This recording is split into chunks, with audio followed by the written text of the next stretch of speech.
Hi, I'm Virginia from Wine Taste Talk. Thanks for joining me today to learn a little bit more about what we taste in wine. We all enjoy drinking wine, so why not get the most out of it? Why not really nail the flavour that you're drinking? Be the envy of your friends when you know what's in that glass. So did you know that we can only taste 4 different things? Sweet, sour, bitter and salt. Hopefully your wine's not salty. But we can smell 4,000 things. And with wine we have a little olfactory bulb in the back of our throat that helps us assess the aromas that sometimes come across as flavours.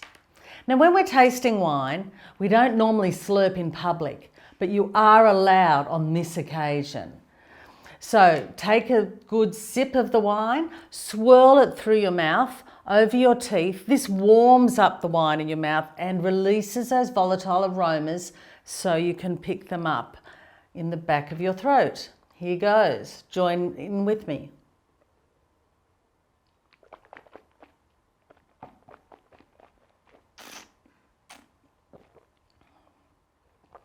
Now those noises aren't good in polite society, but in wine tasting, they're considered okay.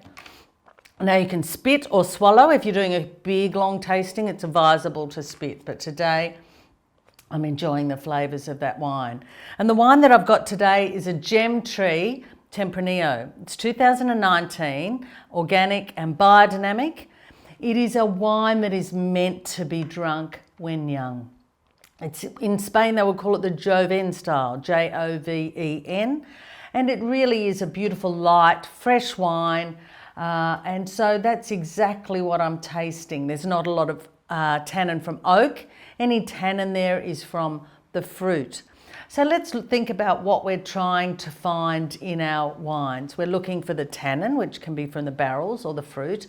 We're looking for the sugar levels. Is it a sweet or a dry wine?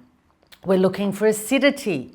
Some wines from really cool climates might have a higher acid level than a warmer climate, or if they are picked earlier in the vineyard in the season. We're also talking about the balance in your mouthfeel and the texture. Is there one element that dominates too much? We're also looking for the alcohol in the wine. We don't want a wine that just tastes like straight spirits. We want a wine where the alcohol element is blended and is part of the whole picture, which adds to the complexity of the wine. And complexity is what makes a wine interesting, not boring, not a generic mass-produced wine. So this wine is a definite style of wine. It's really true to that style. We're also looking, when we're tasting wine, about perhaps when was it picked? Was it picked early in the season? Was it picked later? Was it riper? Was it less ripe? Is it, we're looking at perhaps a winemaking techniques. In a Chardonnay, you might be looking for some buttery notes that might come from time on yeast lees, the dead yeast cells. In a Shiraz or a Cabernet, you might be looking for oak. It could be American or French oak. So really, you can tell a lot by tasting a wine. And as I mentioned, texture is really important.